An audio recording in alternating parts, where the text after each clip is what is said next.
Bismillahirrahmanirrahim. Assalamualaikum warahmatullahi wabarakatuh. Alhamdulillah nahmaduhu wa nasta'inuhu wa nastaghfiruh wa na'udzu billahi min shururi anfusina wa sayyiati a'malina may yahdihillahu fala mudilla lahu wa may yudlil fala hadiya lahu. Asyhadu an la ilaha illallah wahdahu la syarika lah wa asyhadu anna Muhammadan abduhu wa rasuluh. Amma ba'd, Bapak Ibu hadirin hadirat jamaah salat zuhur yang semoga senantiasa dirahmati oleh Allah Azza wa Jalla. Melanjutkan pelajaran kita dalam bahasan pelajaran penting bagi umat Islam secara umum, dan kita masih berada dalam pelajaran mengenai rukun Islam. Pelajaran mengenai rukun Islam.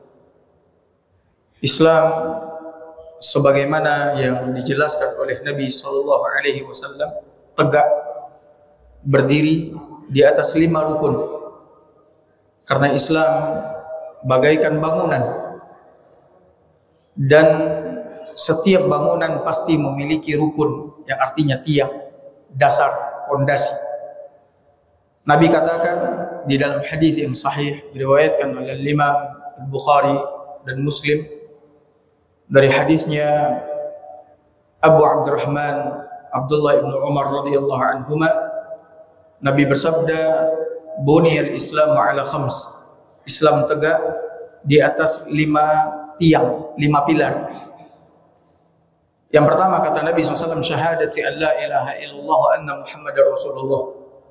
Yang pertama adalah syahadat la ilaha illallah dan syahadat Muhammad Rasulullah. Kemudian yang kedua, wa iqamus salah, mendirikan salat. Yang ketiga, wa itaiz zakah, menunaikan zakat. Yang keempat, wa shaumi Ramadan, berpuasa di bulan Ramadan. Kemudian yang kelima, wa hajjil baiti man istata'a ilaihi sabila, berhaji ke Baitullah bagi yang mampu untuk melakukan perjalanan haji. Dan setiap muslim muslimah wajib mengerjakan ini. 5 rukun Islam ini wajib dikerjakan oleh setiap muslim dan muslimah. Dan 5 rukun Islam ini wajib dipelajari, difahami oleh setiap muslim dan muslimah. Karena agama Islam seperti yang telah kita jelaskan di pertemuan-pertemuan kita yang sudah banyak, bukanlah agama sekedar pengakuan di lisan bahwasanya saya seorang muslim, saya seorang muslimah. Tidak. Islam itulah dia yang Nabi sebutkan. Syahadat la ilaha illallah, mendirikan salat, menunaikan zakat, berpuasa di bulan Ramadan, berhaji ke Baitullah. Itulah Islam. Dan masuk di dalamnya iman kepada Allah, iman kepada para malaikat, iman kepada kitab, iman kepada Rasul, iman kepada hari kiamat, dan iman kepada takdir. Maka setiap muslim muslimah harus mempelajari ini agar keislamannya baik, agar dia bisa menjalankan syariat Islam. Maka tidak cukup sekedar mengaku Islam tapi kita bodoh tentang Islam. Tidak cukup sekedar mengaku Islam tapi kita tidak menjalankan syariat Islam. Ya, maka keislaman yang seperti ini tidak akan menyelamatkan kita dari neraka Allah Azza wa Jalla. Keislaman yang seperti ini tidak akan membawa kita ke surga Allah Azza wa Jalla.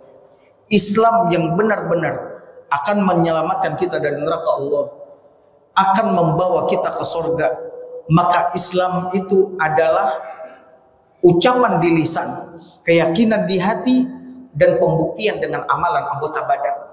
Maka apabila kaum muslim, kaum muslimah, maka apa buktinya? Kalau sekedar pengakuan di lisan, sungguh orang-orang munafik juga mengaku bahwasanya mereka adalah orang-orang Islam, tapi hati mereka menyembunyikan kekufuran kepada Allah, kepada Rasul, ya, kepada Islam dan kaum muslimin.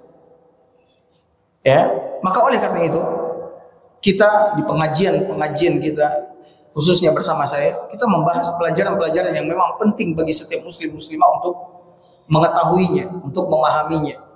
Ya, istilahnya ilmu-ilmu yang memang tidak boleh seorang muslim maupun muslimah bodoh tentangnya. Dan kita sudah menjelaskan tentang syahadat la ilaha illallah.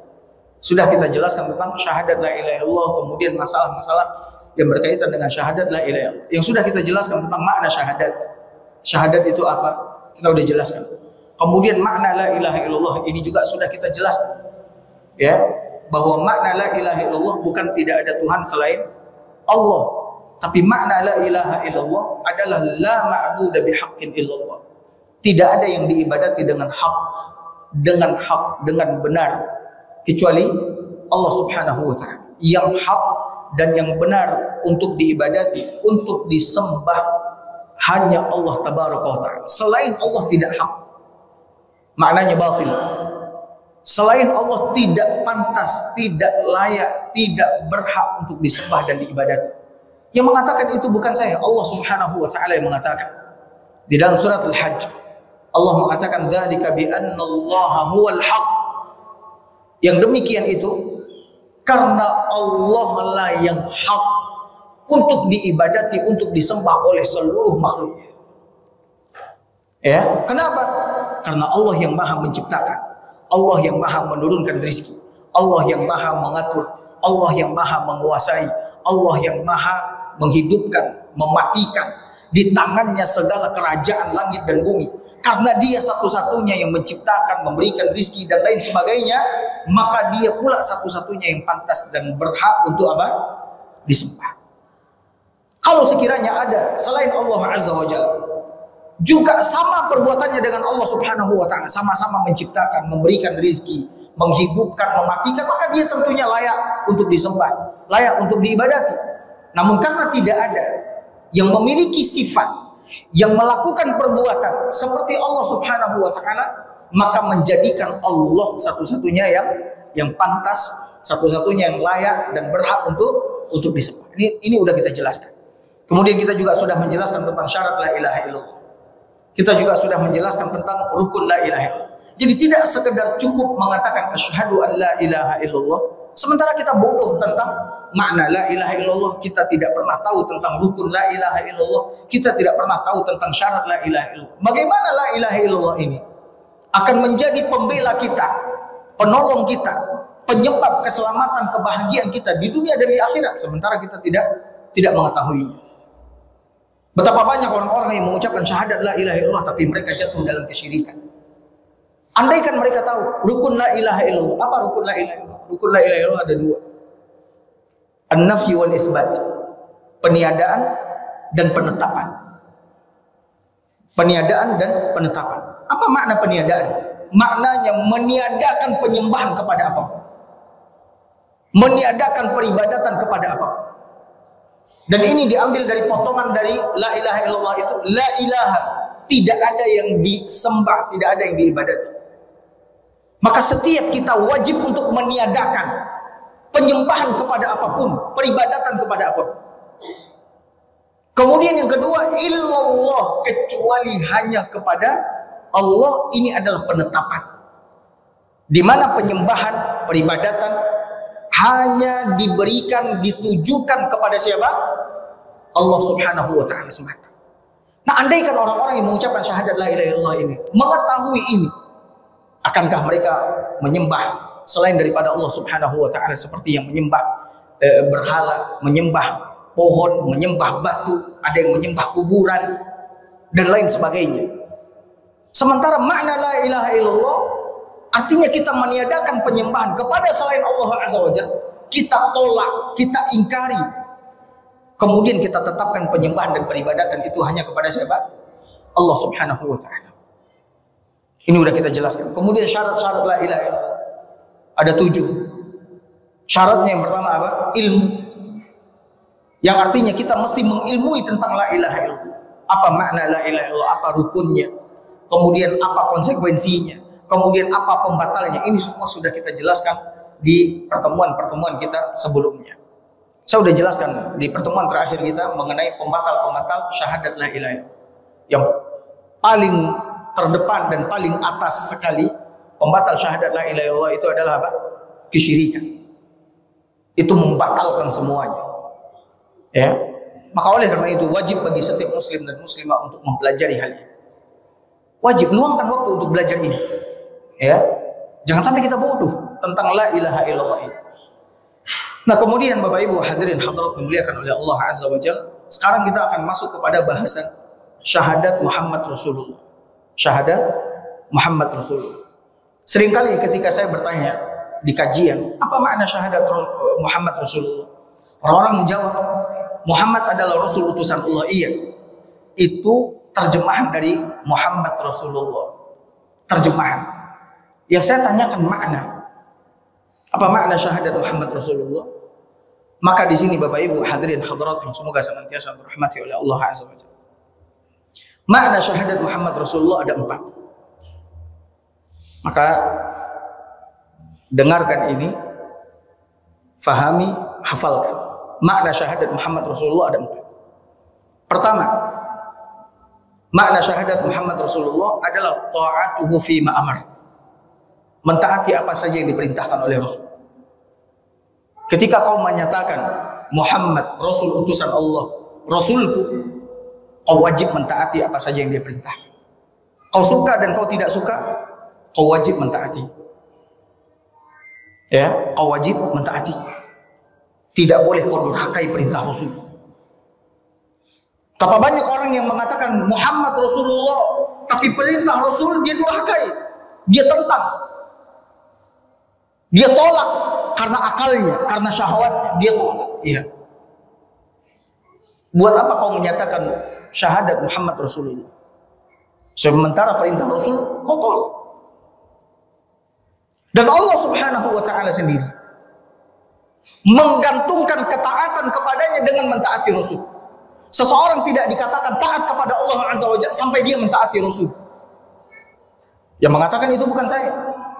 Allah yang mengatakan di dalam Al-Quran, "May yuti'ir Rasul faqad ata'a Allah." Kata Allah Subhanahu wa taala, siapa yang taat kepada Rasul, maka sungguh dia telah taat kepada Allah Subhanahu wa taala. Dalam surat An-Nisa ayat 80. Jadi kau tidak akan dikatakan taat kepada Allah sampai kau taat kepada Rasul. Dan makna taat kepada Rasul itu mentaati apa saja yang dia perintahkan. Kau suka dan kau tidak suka, wajib kau taati. Sam'an wa ta'ah. Sami'na wa ata'an. Dan nanti kita bahas bagaimana contoh-contohnya para sahabat Nabi SAW mentaati Rasul. Ya, sungguh sangat luar biasa. Dan betapa butuhnya umat ini melihat ketaatan para sahabat Nabi SAW kepada Rasulullah SAW. Sehingga kita tidak lagi durhaka sama perintah Rasul. Ya, sama apa yang diperintahkan oleh Rasulullah sallallahu alaihi wasallam. Ini makna Muhammad Rasulullah, mentaati apa saja yang dia perintahkan. Kemudian yang kedua, wastinabu ma naha anhu. Menjauhi apa saja yang dilarang oleh Rasul. Apa saja yang dilarang oleh Rasul, maka wajib bagi kita untuk menjauhi. Tidak boleh kita langgar. Betapa banyak orang-orang yang melakukan pelanggaran, kita katakan ini dilarang oleh Rasulullah SAW, dia tolak, dia bantah. Lalu kita tanyakan, apakah kau mengucapkan syahadat Muhammad Rasulullah? Iya.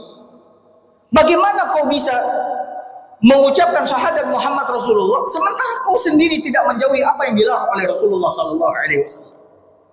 Bagaimana kau bisa mengatakan syahadat Muhammad Rasulullah sementara perintah Rasul tidak kau laksanakan? Apakah kau kira syahadat itu hanya sekedar ucapan di lisan? Tanpa ada keyakinan di hati, tanpa ada pembuktian dengan amalan anggota badan? Ya, syahadat bukan sekedar pengakuan di lisan, ucapan di lisan, tapi mesti kita yakini di hati kita. Seyakin-yakinnya, nggak boleh ada sedikit pun keraguan di situ. Dan mesti kita buktikan dengan amal anggota badan kita. Kalau benar syahadat kita, ya, kalau jujur syahadat kita kepada Allah Azza wa Jalla, kepada Rasulullah sallallahu alaihi wasallam. Jauhi apa saja yang dilarang oleh Rasulullah SAW. Makanya Allah Azza wa Jalla dalam surat Al-Hasyr mengatakan, "Wa ma atakumur rasul fakhudhuhu wa ma nahakum anhu fantahu." apa saja yang dibawa oleh Rasulullah SAW kepada kalian, yaitu syariat. Nggak ada yang dibawa oleh Rasul kepada kita selain daripada syariat. Karena Rasulullah SAW diutus oleh Allah untuk mengemban risalah syariat agar dia sampaikan kepada kita, dia jelaskan kepada kita. Apa saja yang dia bawa, kata Allah Azza wa Jalla, ambil. Nggak boleh kalian tolak. Ambil. Wa ma nahakum anhu fantahu. Dan apa saja yang dilarang oleh Rasulullah SAW, maka berhentilah kalian. Jauhi oleh kalian apa saja yang dilarang oleh Rasulullah SAW. Nah, ini makna syahadat Muhammad Rasulullah. Jadi bukan sekedar asyhadu anna Muhammadar Rasulullah, selesai urusannya, tidak. Dan makna syahadat seperti yang tadi saya katakan ada 4. Tapi mungkin hari ini cukup 2 dulu. Insyaallah nanti kita lanjutkan lagi. Barakallahu fiikum. Sallallahu ala nabiyina Muhammad wa ala alihi wa sahbihi wasallam. Assalamualaikum warahmatullahi wabarakatuh.